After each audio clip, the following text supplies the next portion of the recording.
Hey YouTube, this is Rescue Park Fan 62. Now, here's my overall thoughts for 2022's Kings Island's Halloween Haunt. Now, please note this video is going to be long. So, if there is a certain thing you want to hear, I will put down below. I will try to at least.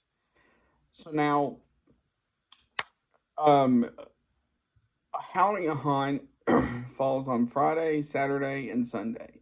Sundays are only October 9th, 16th, and 23rd.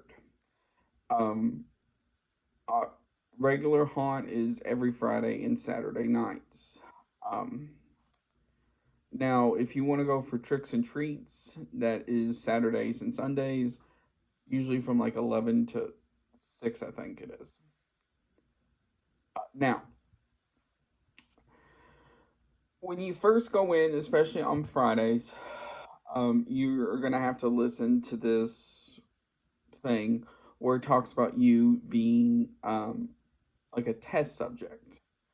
Now, the cool thing about this is it's kind of this whole test subject thing plays into the theme of the nights. Now, it basically talks about how your test subjects for this machine and it's to keep the monsters away.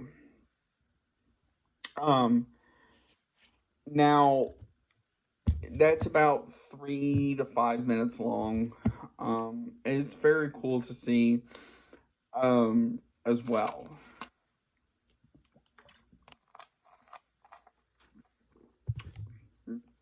Um, and then every hour on the hour,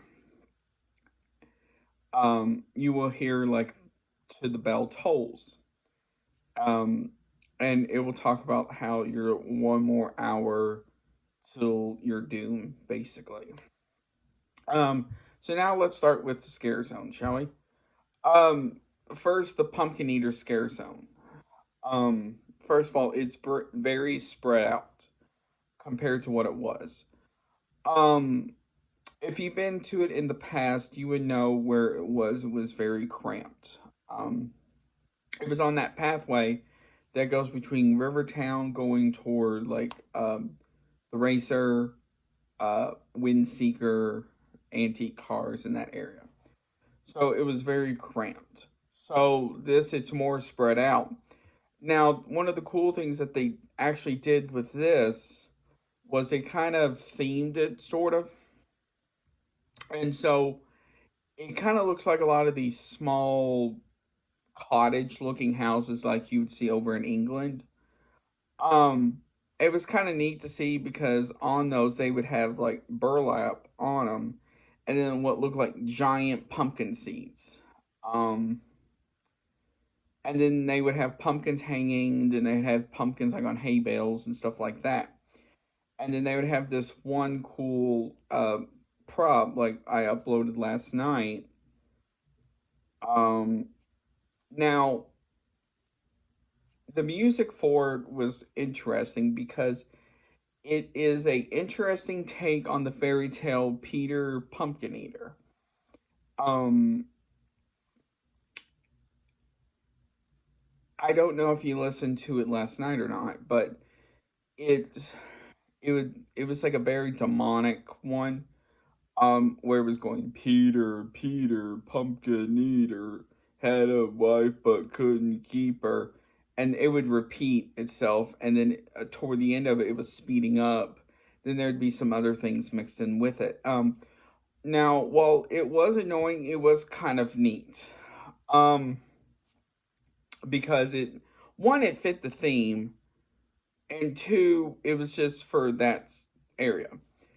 Next, International Street Fear. Now, the actors for that were cool because they were dressed up as different things. So one was sort of dressed up like as a white, had like a white cloak on and stuff, and was just walking around, pretending like to be like like sort of like a prop or something. They've had similar stuff in past years. And then they had one like on stilts, look like a bird woman, and it was very neat. Um, The Coney Mall. Now, the first one I'm saying the word mall like that is it's spelled Maul. During the day, it's spelled Mall. Now, that area has a carnival feel to it. Um, so it has like these lights that kind of do different things. Then they also programmed it to where that, as well as light shining up on trees, and then the lights that they have on the trees kind of like dance and stuff to the music. Now, the only part I was not fond of with that is they were playing like pop music and stuff, which didn't, in my opinion, really fit the that theme. It was more of like a, they should have been playing like Halloween style music or carnival style music or something in that ballpark. But the actors in there were very cool as well because like every so often they would dance and stuff like that. Um the Alien X Scare Zone was neat because, well, decoration wise it wasn't much. All it was is like were these like giant like things that could hold like water and stuff, and they just put like green and blue and strobe lights in them. And then they had these like their past decorations. They look like these aliens. So one looks like it's hanging, another one looks like it's gonna pounce, and then another one comes down and comes up, and it kind of like not exactly roars, but I'm not sure, it makes noises. Overall, that was kind of neat. And then the cool thing was they had these um giant not so much scaffolding, but it's like light fixtures, and on it had all these different sort of lights on it. So it had like a lot of these lights that shined into the air. Then it had these lights that just kind of did different things on the ground. It was rather neat. And then if you're back there on the hour, those lights would do like a strobe light effect for when the bell tolls. Um, so that was rather cool to see, which I will get to a lot of that in my closing thoughts. But that was rather neat to see, just like having a lot of the lights do that, which I'll get to. Um, Rivertown, there was really nothing there. Um, but I forgot to mention too, kind of around at the edge of Camp Snoopy, or going into Rivertown, kind of near where Diamondback is in that area, they had these like giant, like pumpkin head scarecrow things, which was rather neat to see. And then at night they light up. So now let's get into the park stuff. I will. I'm first of all, to make this as a sign out, I'm not going to talk about the haunted houses, but I will talk about what I saw with them in a minute. Uh, Park decorations were neat because a lot of it was fitting that area. Um, so like for International Street Fair, they had a lot of like what looked like old style Halloween stuff. So I know Kings Island Sister Park, um, Cedar Point has something similar in one of their like harvest festival, but they took a twist on it. Um, so kind of look at these like old style decorations. Um, and then going from International Street going toward Action Zone, this really wasn't much of a scare zone, but it has like cobwebs everywhere, and then like these giant spiders. It was rather neat to see. Um, and then from there, a lot of it was just like light, like purple and green and red lights on stuff. Um, Now, if you're going past the Eiffel Tower, they have like this cool looking graveyard. Um, where a lot of it is like former attractions from Kings Island's past. Um,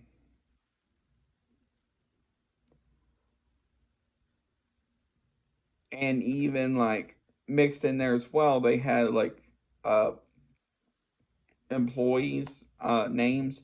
So like they have one tombstone toward the front of it where it's like the chef of the park, among others. And then if you're going toward between that going toward Rivertown, they have this area where it looks like it's like a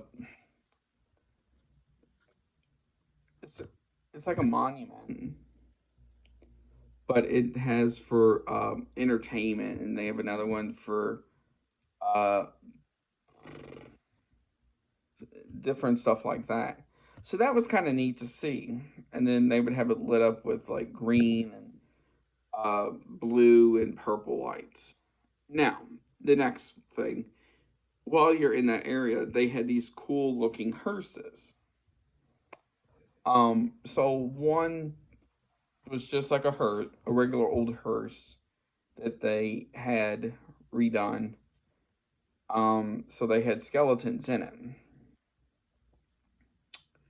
Then they had another one farther down, um, which if you saw the video, it had that Grim Reaper holding a guy, and it looks like these two arms pulling it down.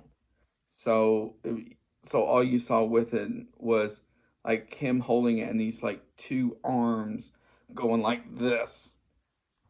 It was interesting.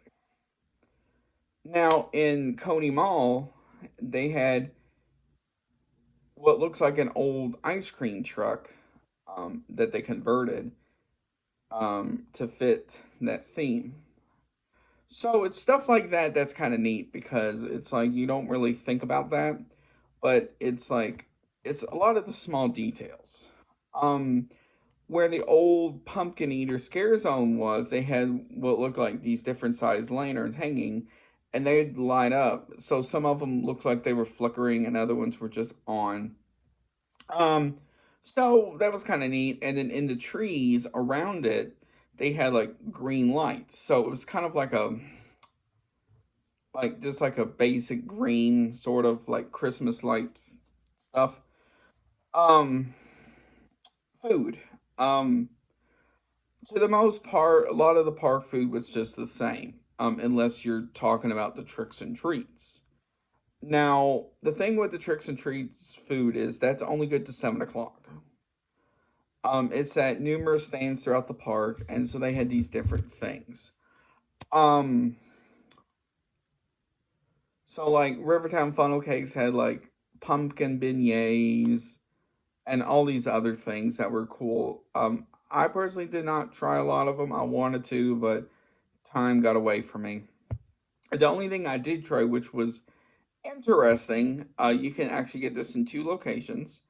You can get this at the ice cream place in Action Zone, and then also at the ice cream place in the kids area, which is called Bride of Frankenstein ice cream.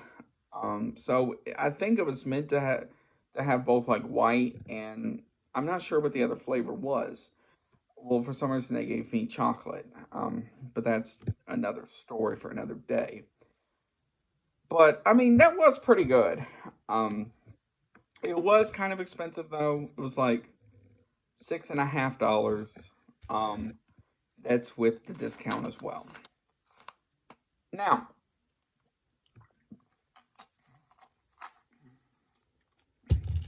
while we're on the subject of food and drinks, they had a lot of these themed alcoholic drinks. Um, so you can get these what looks like blood bags, or sort of like when you're in the hospital and they have those like IV bags that pump stuff into you. It had something similar to that, but it was just filled with um, um, flavoring and alcohol and stuff. So they have what they call Blood Bag X, Zombie Juice, and then Pixie Potion. Now, please note this. with the Pixie Potion, anybody can drink that because that's non-alcoholic, I believe. Um, but the Zombie and Blood Bag does have alcohol in it. Um, so those were kind of neat. Now they do have like cocktails and stuff you can get as well. They have one called "I Want to Suck Your Blood." Um, that is Tito's vodka with what looks like a syringe of strawberry flavoring that they push in it. So it looks like blood. And I had that, and that was actually not that bad. Um, it is rather sweet though, so if you not a big fan of sweetness, I don't really suggest getting a lot of these because they are very sweet. They have another one called Poison Bites. Um, Down below, I will put what's in each as well. Um, they have another one called Candy Corn Craving. Now, I did have this one as well. This one is interesting. It is extremely sweet though. Um, because it has pineapple juice and orange juice, I think with Tito's as well in it, and then they put some candy corns on top. So that is kind of neat. They have another one called Witch's Brew, which sort of looks like it has what looks like um Fanta grape in it. I don't think it has Fanta grape in it, but it looks like it does. So that's that. Then the last one I have is called Red Rum Runner. I'm not entirely sure what that is as well, but I will put, like I said, um, everything that's in each of these down below. Now the park closing when the park closes for haunt. This is neat because, like I said earlier in this video, it does when the bell tolls. But this one, they kind of extend that where it's like it has different sounds. So it has like rock music in it. It has all these different sounds, including stuff from Midnight Syndicate to the theme from Halloween to different stuff. Now, the other cool thing about that as well, go back and actually watch it. And then I uploaded the whole thing for it. It has like this demonic voice laughing too as well throughout it. And it's rather neat. But and then also around the fountain they have these flamethrowers that you'll hear it. With some of them more than others, you'll hear like a type thing. So there's that. Um Now, if especially if you're in the Alien X scare zone or around the Eiffel Tower as well, those lights really will blink and do all this different stuff with it. If you went to the park during their 50th anniversary celebration earlier this year with their fireworks and stuff, so they have these lights that shine up on the Eiffel Tower itself. And then like all these light on the outside or in the grass too that shine up on it. So they have a lot of that go in with it as well. Underneath Eiffel Tower, they have these like LED lights that will blink and do different things as well. Same with in the Alien X Scare Zone. So that was kind of neat to see because it was um you would see it plus all that stuff on these like mini scaffolding all down International Street. They would do the same thing. If you go back and watch the video, you will see it. Now that was rather cool to see because it was like, oh, that's awesome to see. Um, and then you will hear this person in the thing say scream. Nobody screamed. And then it says like, "Hooray, you did it!" And then a few seconds later, you hear that demonic laughing again. He's like, "No, you can't be back." And then it cuts out. Now, overall, Haunt is not as bad as people say it is. While it is busy and you have kids running around, it is fun. Not as much fog as past years. I understand why they can't, but it is fun. Now, my only complaint I have is once you get done with the closing of that with the Eiffel Tower and the demonic laughing, there's nothing. There's no like, thank you for coming to Kings Island, have a nice night, or even just play generic Halloween music. There it's just silent. Um, and that's the one thing that I don't like because all you hear is just people talking. So, other than that, it is fun, and I highly suggest you go to it. Um, Now, the last thing is this. There are 3 more weekends of Halloween Haunt for 2022. Try and get out if you can, at least. Try and get out and see this for yourself because it is one of those experiences that is awesome to see.